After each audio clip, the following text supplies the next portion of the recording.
Hello friends, आज हम बात करेंगे लिनोलिक एसिड का इन्फ्लेमेशन पर क्या रोल होता है।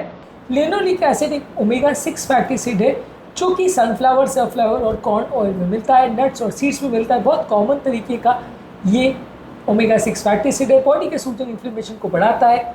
ये किस तरह से काम करता है और क्यों इसकी इंपॉर्टेंस है और क्यों इसका ध्यान रखने की आवश्यकता है, आज इस पर बात करेंगे ताकि ओवरऑल एक अंडरस्टैंडिंग बन पाए, आपको समझ में आ पाए इसकी इंपॉर्टेंस और क्या क्या खाद्य पदार्थों में ये है या नहीं, इस पर आप ध्यान दे पाएँ।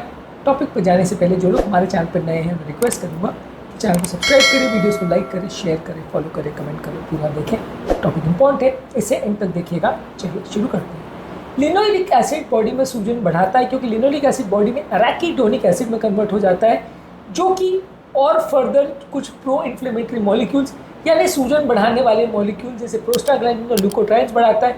इससे बॉडी का इम्यून रिस्पॉन्स बनता है, इससे बॉडी का सूजन बढ़ता है, जो कि कुछ हद तक बॉडी के अलग अलग बीमारियों से लड़ने में मदद करता है। जैसे अगर बॉडी में कोई प्रॉब्लम आ जाए, कोई टॉक्सिन आ जाए, कोई कीटाणु आ जाए, तो उसको मारने में या भगाने में ये इन्फ्लेमेशन मदद करता है और टिश्यू को ही ठीक करने में या हीलिंग में भी मदद करता है।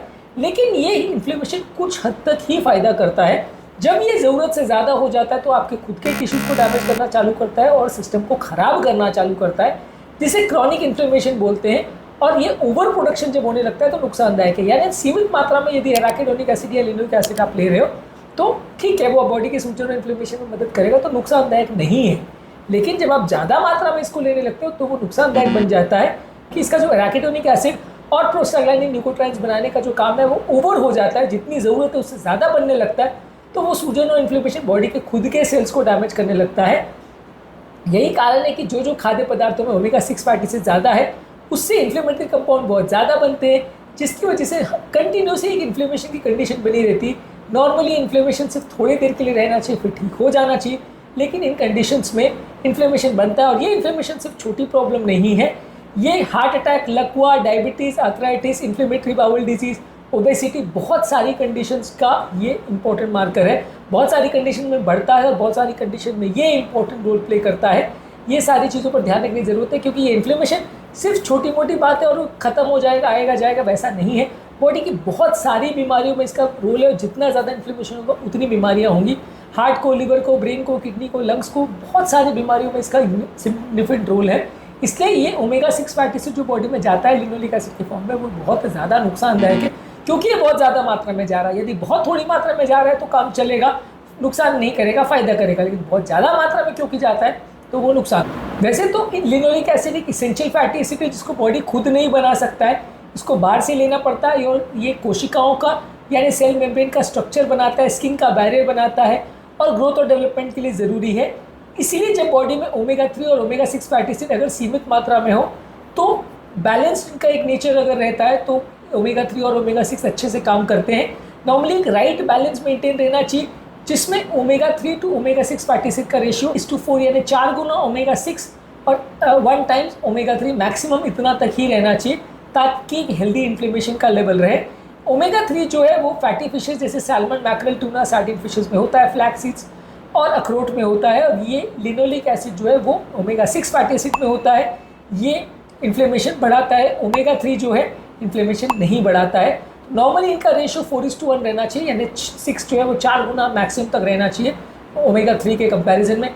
लेकिन ज़्यादातर केस में ये 4:1 से कई गुना ज़्यादा बढ़ जाता है, 15-20 गुना ज़्यादा बढ़ जाता है, तब ये प्रॉब्लम करता है। और जितना ज़्यादा इम्बैलेंस होगा उतना ज़्यादा बॉडी में सूजन और इन्फ्लेमेशन करने वाली चीज़ें बढ़ेंगी, उतना प्रॉब्लम होगा।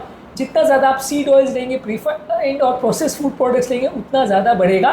कंपैरेटिवली आप जब नेचुरल सोर्सेज लेते हैं जैसे olive oil, avocado, nuts, seeds, fatty fishes, ये आपका बैलेंस को मेंटेन करने में मदद करता है। ये ओमेगा 3 फैटी एसिड देता है, तो कंपैरेटिवली आपका बैलेंस मेंटेन रहता है।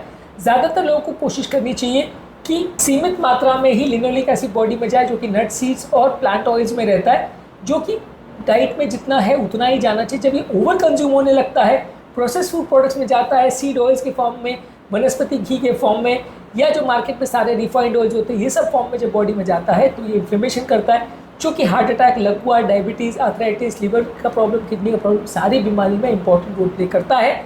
इसलिए लिनोलिक एसिड पर आपको ध्यान देने की ज़रूरत है। और यही कारण है कि हम घी को या बटर को रिफाइंड ऑयल से बेटर बोलते हैं, क्योंकि बटर और घी में रिफाइंड ऑयल्स के कंपैरिजन में ये लिनोलिक एसिड नहीं होता। बटर और घी में ये ओमेगा 3 फैटी एसिड्स ही कंपेरेटिवली ज़्यादा होता है, ओमेगा 6 फैटी एसिड लगभग नहीं होता है, इसीलिए वो सूजन नहीं करता है, इसलिए वो सूजन कम करता है। जब रिफाइंड ऑयल्स लेते हैं तो उसमें ये ओमेगा 6 फैटी एसिड भर भर के रहता है, जिसकी वजह से वो सूजन करता है, जिसकी वजह से वो बहुत सारी बीमारियाँ करता है। ये 6 और 3 के रेशियो को बैलेंस करना ज़रूरी है। जब आप बैलेंस नहीं करोगे बहुत सारी बीमारियाँ होगी, और जितना ज़्यादा प्रोसेस्ड ऑयल या रिफाइंड ऑयल्स लोगे उतना ज़्यादा बीमारी होगी। ओमेगा 6 फैटी एसिड के स्रोत क्या हैं और इसकी क्या इंपॉर्टेंस है, इस पर ऑलरेडी हमने वीडियोस करे हैं।